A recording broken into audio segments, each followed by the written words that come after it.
Agriculture third semester में एक subject है agriculture finance and corporation. Agriculture finance and corporation, कृषि वित्त एवं सहकारिता। कृषि वित्त एवं सहकारिता।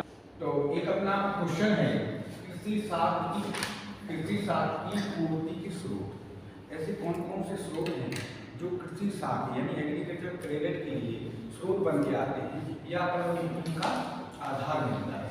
तो दो प्रकार के स्रोत होते हैं। कौन से होते हैं? दो प्रकार। एक होता है आपका संस्थागत स्रोत, जो संस्था द्वारा दिया जाए, जो कोई प्रमाणित जो संस्था होती है, जैसे मान लीजिए बैंक है, व्यापारिक बैंक है, निगम है, प्राथमिक कृषि सहायता बैंक है।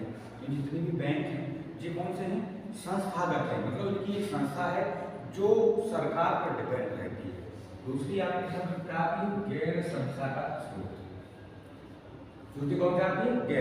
गैर मतलब सरकार से कोई लेना देना नहीं है, ना ही सरकार पे कोई आप कुछ राइट कर सकते हैं, क्योंकि साहूकार है, महाजन है, व्यापारिक है, रिश्तेदार है, इनसे जो क्रेडिट लेते हैं, इनसे जो लोन लेते हैं, उसे बोलते हैं अपन गैर संस्थागत स्रोत। तो दो प्रकार के स्रोत होते हैं अपने भारत में, दो प्रकार के होते हैं। और ये किसके लिए होते हैं? जो कृषि करते हैं, खेती करते हैं, उनके लिए होते हैं। या जिसको माना कि मान लेते हैं कि हमको शादी करनी है तो हमें उसके लिए लोन चाहिए, तो वेडिंग लोन मिल जाएगा। हमें बर्थडे मनाना है अपना, उसके लिए भी लोन मिल जाएगा हमें, है ना। हमें थ्रेशर लेना है तो उसके लिए भी लोन मिल जाएगा हमें। मिलता है नहीं मिलता है? ट्रैक्टर लेते तो ट्रैक्टर ऐसा है नहीं कि अपन गए और एजेंसी पे ट्रैक्टर का था, हमने 7.5 लाख रुपये का ट्रैक्टर है और ट्रैक्टर लेके आया, उन्होंने 7.5 लाख रुपये जमा किए और ट्रैक्टर लेके आए। ऐसा तो है नहीं। अपन 1 या 2 या 3 लाख रुपये जमा कर देते हैं और बाकी कह देते हैं कि हमें EMI कर दो आप और ट्रैक्टर जो है हम समय पर चुका देंगे। ऐसे होता है कि नहीं होता है? पहला आता है आपको संस्था स्रोत में सहकारी समिति। एक समिति होती है जो सरकार द्वारा चलाई जाती है। उसमें कौन कौन से आते हैं? प्राथमिक कृषि सहकारी साख समिति। प्राथमिक कृषि जो प्रथम दृष्टिकोण से देखी जाए, जो एक बड़ी होती है, सर्वप्रथम होती है, उसे कहते हैं प्राथमिक कृषि सहकारी साख समिति। सेकंड आता है जिला केंद्रीय सहकारी बैंक। जिला केंद्रीय यानी सेंट्रल भी है और जिला यानी अपने जैसे मान लीजिए झांसी में बैंक होगी, सहकारी बैंक होगा, उसमें भी अपन को लोन मिल जाता है। सेकंड आता है आपका राज्य सहकारी बैंक। राज्य सहकारी कॉर्पोरेट बैंक होते हैं वो, उन बैंक से भी अपन को लोन प्राप्त हो जाता है। फिर आता है भूमि विकास बैंक। भूमि विकास तो कौन सा था? भूमि विकास बैंक, ठीक है। भूमि विकास बैंक ये अधिकांशतः भूमियों के लिए जो है ऋण प्रदान करता है।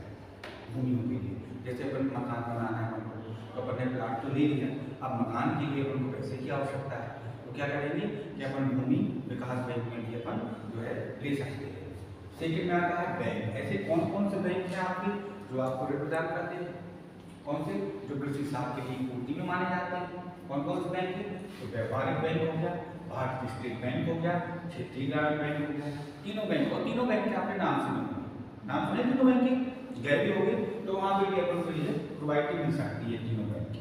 ठीक, नेक्स्ट क्या बोलिए? व्यापारिक बैंक फिर कॉमर्शियल बैंक होते हैं। व्यापारिक बैंक ये अधिकांशतः आपको अपनी मौलानीपुर में तो संभवतः नहीं देख सकते। ये अधिकांशतः जिले में ही विद्यमान किए जाते हैं या रहते हैं। व्यापारिक बैंक कमर्शियल बैंक कहा जाता है। नेक्स्ट आता है आपका निगम। निगम का नाम सुना होगा आपने, ठीक। निगम में कृषि वित्त निगम, राज्य वित्त निगम, कृषि पुनर्वित्त निगम, भारतीय कृषि साख गारंटी निगम। ये जो 4 निगम हैं इनसे भी अपन को एक मतलब एग्रीकल्चर के स्रोत माने जाते हैं। ये भी अपन को ऋण देना दे सकते हैं, ठीक। सरकार गवर्नमेंट तो है, ठीक। जैसे अपन कहते हैं कि हमें बीज भंडार का लाइसेंस बनवाना है, ठीक। एग्रीकल्चर जंक्शन खोलना है तो एग्रीकल्चर जंक्शन खोलने के लिए एक सीमा होती है, आयु की सीमा होती है। और अपन जब अपने विकास खंड में जाते हैं तो वहाँ पर अपना एग्रीकल्चर जंक्शन का मार्क बनता है और उसमें क्या होता है कि सरकार भी आपको जो है लगभग 30% या 50% तक देगी। 50% अपन यूज करेंगे और 50% सरकार आपको देगी, तो आप एग्रीकल्चर खोल सकते हैं।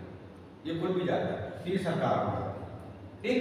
नेक्स्ट में आते हैं गैर संस्थागत। गैर मतलब इनका कोई मतलब नहीं है, इन पे कोई आप केस भी नहीं कर सकते, कुछ कर भी नहीं सकते। क्यों नहीं कर सकते हैं? जैसे साहूकार एवं महाजन, साहूकार एवं महाजन। अब हमें नीड की, पैसों की आवश्यकता है, पैसों की नीड है, तो हम कहेंगे कि यादव जी के पास है, यादव जी साहूकार महाजन है, हम यादव जी के पास पहुंचे और यादव जी से कहा कि मुझे किसी कार के लिए या फिर बर्थडे के लिए, कोई भी वर्क के लिए मुझे पैसों की आवश्यकता है।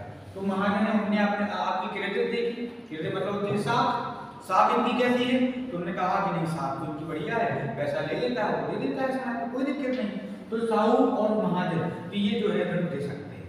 ठीक। दूसरा आपका व्यापारी एवं आड़तिया।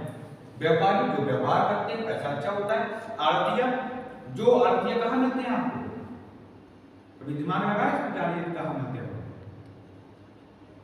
मंडियों में, मंडियों में आड़तिया बैठे रहते हैं, वो आपका माल लेते हैं और जितना पैसे उसका दाम लगता है उतना दाम आपको दे देते हैं, तो वो भी आपको पैसा जो है ऋण के माध्यम से दे सकते हैं। ठीक। फिर आता है कृषि महाजन एवं बड़े किसान। कृषि महाजन एवं बड़े किसान, जैसे माना कि आर्या जी हैं और उनके पास 100 बीघा खेती है और 100 बीघा में उनके 2 कुएं भी हैं।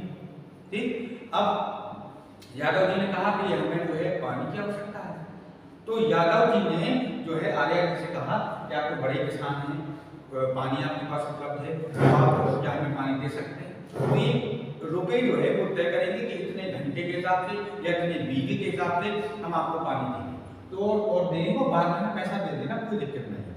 तो उन्होंने इनकी क्रेडिट भी देख ली, साथ भी देख ली और देखने को उपरांत फिर उनको पैसा दे दिया। तो कृषक महाजन एवं बड़े किसान होते हैं। ठीक। फिर सेकंड आता है रिश्तेदार। रिश्तेदार से भी पैसा लेते हैं, तो लेते हैं रिश्तेदार से पैसा।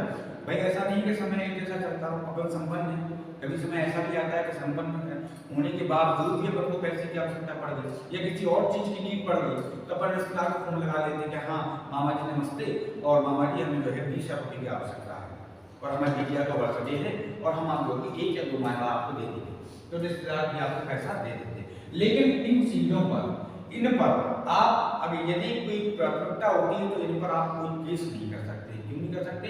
क्योंकि गैर संस्थागत है, इनको कोई स्रोत नहीं है, लिखा पढ़ी जरूर होती है लेकिन इनके कोई स्रोत नहीं है। तो ये आपको कृषि शास्त्र की होती है, स्रोत समझ में आ गए? क्लियर है? क्रेडिट के बारे में समझ रहे थे, क्रेडिट क्या है। अब आता है क्लासिफिकेशन ऑफ एग्रीकल्चर क्रेडिट। साख जो है, कृषि साख जो है उसका वर्गीकरण क्या है, किस प्रकार से आपको जो है क्रेडिट मिलती है, साख मिलती है, कितने प्रकार की होती है। ठीक। नंबर पहले समय के आधार, अकॉर्डिंग टू टाइम, समय के आधार पर 3 भागों में विभक्त की गई है क्रेडिट। पहली है अल्पकालीन साख। अल्पकालीन मतलब छोटे समय में, अल्पकालीन, मध्यकालीन और दीर्घकालीन, 3 प्रकार की होती है समय के आधार पर। कौन कौन से? अल्पकालीन, मध्यकालीन और दीर्घकालीन। अल्पकालीन छोटा सा समय, मध्यकालीन थोड़ा सा बड़ा हो जाएगा, दीर्घकालीन थोड़ा सा और बड़ा हो जाएगा। तो पहला है आपका अल्पकालीन समय। अल्पकालीन साख मतलब है 0 से 15 माह तक के लिए जो लोन दिया जाए या जो लोन लिया जाए उसे कहते हैं अल्पकालीन साख। 0 से 15 माह तक के लिए उसमें अपन क्या क्या कर सकते हैं? बीज, उर्वरक, कीटनाशी, दवाइयां। क्या क्या ले सकते हैं अपन? बीज ले, बोने के लिए बीज, उर्वरक ले सकते हैं, कीटनाशक भी ले सकते हैं और कीटनाशक दवाइयां भी ले सकते हैं अपन। ले सकते हैं, ले सकते हैं छोटे के लिए, मतलब 0 से 15 माह तक। 15 माह के बाद जो आपने लोन लिया है इन चीजों के लिए वो आपको जमा करना पड़ेगा, ये छोटे से समय के लिए। दूसरा समय आपका आता है मध्यकालीन साख। एक मध्य मतलब बीच वाला, यानी 15 माह से 5 वर्ष तक के लिए। कितना आता है? 15 माह से 5 वर्ष के लिए आप दे सकते हैं। 15 माह से 5 वर्ष, तो उस 5 वर्ष के अंतराल में आपने जो ऋण लिया है या किसी से भी लिया हो, सरकार से या किसी महाजन व्यक्ति से या आरटीआई से या किसी से भी लिया हो, तो वो उस अवधि में आपको चुकाना पड़ता है। और इसमें क्या क्या चीजों का उपयोग कर सकते हैं अपन, या मतलब क्या ले सकते हैं? भाई दीर्घकालीन ऋण है, मध्यकालीन ऋण है, तो मध्यकालीन के लिए थोड़ा सा पैसा कॉस्ट ज्यादा होगा, इसीलिए तो अपन ले रहे हैं कि थोड़ा ज्यादा समय मिलेगा तो आराम से चुका देगी। तो वो कौन से, जैसे औजार हो गया, बैल हो गया, दुधारू पशु हो गए, मोटर आदि हो गए। जैसे बैल खरीद लिया, खेती के लिए बैल की आवश्यकता पड़ती है, और दुधारू पशु खरीद ले लिए अपन ने, भैंस ले ली, क्यों वहीं रखेंगे, भैंस भी अपन को जो है आय के स्रोत नहीं, दूध देती है, आय के स्रोत है। तो ये 15 माह से 5 वर्ष के लिए ये जो समय दिया है, इस समय को अगर आप ध्यान से देख लें तो आपका क्वेश्चन जो है वो कंप्लीट हो जाता है।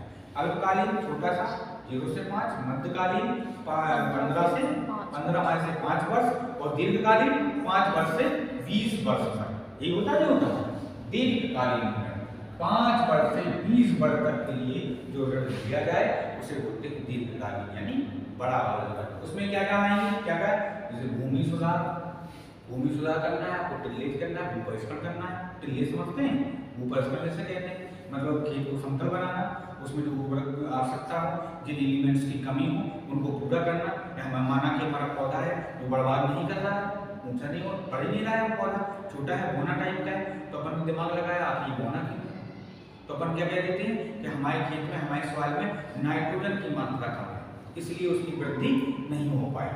तो अपन क्या करेंगे, नाइट्रोजन की व्यवस्था करवाएंगे अपने खेत, करेंगे नहीं करेंगे। अपन ने कहा कि पौधा तो खूब बड़ा हो रहा है लेकिन थोड़ी सी हवा में झुक जाता है, गिर जाता है, तो अपने दिमाग लगाएंगे क्यों गिर जाता है, क्योंकि जड़ें उसकी मजबूत नहीं है, और जड़ें मजबूत नहीं है मतलब क्या होगा, फास्फोरस की कमी है आपके में, इसलिए जड़ें मजबूत नहीं। आपने कहा नहीं पौधा भी अच्छा बढ़ रहा है, जड़ें मजबूत है, हवा भी चलता है, गिरता नहीं, लेकिन जो पौधे में फल लगता है वो बहुत ही छोटा रहता है, जितना होना चाहिए उसका आकार उतना आकार नहीं होता है। तो अपन ने फिर दिमाग लगा लिया, दिमाग क्या लगा लिया कि इसमें किस तत्व की कमी रह गई, पोटास। क्यों, क्योंकि पोटास ऐसा उर्वरक है, एक ऐसा एलिमेंट है, एक ऐसा तत्व है जो अपने फल को चमकदार एवं भरा हुआ रखता है, मतलब अच्छा रखता है। तो भूमि सुधार होगी, ट्रैक्टर हो गए एवं अन्य मशीनें हो गई। भाई ट्रैक्टर के लिए भी तो लगेगा आपको समय, ट्रैक्टर ऐसा तो नहीं कि ट्रैक्टर पर ले लिया और उसकी अवधि रखती 15 माह की, 15 माह में दे देंगे। अगर 6 लाख रुपया आपको कोई बड़ा किसान नहीं, छोटा किसान है, उसने ट्रैक्टर खरीदा है तो वो 15 माह में दे देगा नहीं, इसलिए वो दीर्घकालीन में रहता है, समय के अकॉर्डिंग दीर्घकालीन, जो उस समय तक वो चुका सके। नेक्स्ट आता है सेकंड पोजीशन, उद्देश्य के आधार पर, अकॉर्डिंग टू पर्पज, हमारा उद्देश्य क्या है उस आधार पर हम ऋण लें। तो पहला है प्रत्यक्ष उत्पादन ऋण। प्रत्यक्ष मतलब सामने, अप्रत्यक्ष मतलब सामने ना हो लेकिन उसका बेनिफिट तो मिले आपको, लेकिन सामने ना हो। कौन सा है, जिससे प्रत्यक्ष रूप से वृद्धि हो। अपन को कोई चीज बोई और बोने के बाद जैसे कैश क्रॉप मान लेते हैं, तो कैश क्रॉप समझते हैं, तंबाकू होगी, गन्ना हो गया, कैश क्रॉप, आलू हो गए, कैश क्रॉप है नहीं है, नकदी फसलें जिसे कहा जाता है। फर्स्ट सेमेस्टर में आप लोगों ने पढ़ा होगा नकदी फसलों के बारे में। तो तंबाकू होती है, तंबाकू को काटा मैंने किया, तत्काल बांधा और सीधे मंडी में भेज दिया।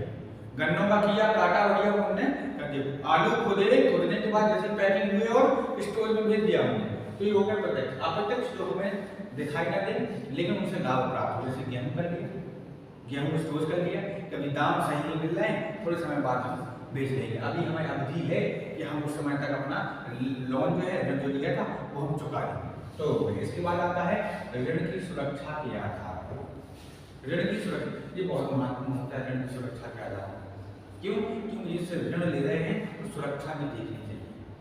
कहीं ऐसा ना हो कि अपन ने 2 लाख का ऋण लिया और वो 2 लाख का ऋण ये अपन ने चुका नहीं पाए, चुकाने के बाद वो इतना हो गया कि मूलधन देने में समस्या हो रही, ब्याज में देने में समस्या हो रही है, मूलधन कहाँ से देते हैं। इसके बाद क्या आता है, ये सुरक्षित ऋण और असुरक्षित ऋण। सुरक्षित ऋण और असुरक्षित ऋण। अब सुरक्षित ऋण क्या है, जैसे हमने कामनी से पैसे ले लिए और पैसे तो कामनी और हम एक दूसरे को जानते हैं कि हमारा जो ऋण है वो सुरक्षित है, यानी जो सिवा सर है वो ऋण नहीं, हमारा पैसा नहीं खाएंगे, वो हमारा पैसा वापस कर देंगे, ये सुरक्षित। असुरक्षित मतलब डाउट है, यानी दिया ना दिया, भाई 10,000 ले जा रहे हैं हमसे, इसके बाद ये देंगे या ना देंगे, ये असुरक्षित ऋण हो गया।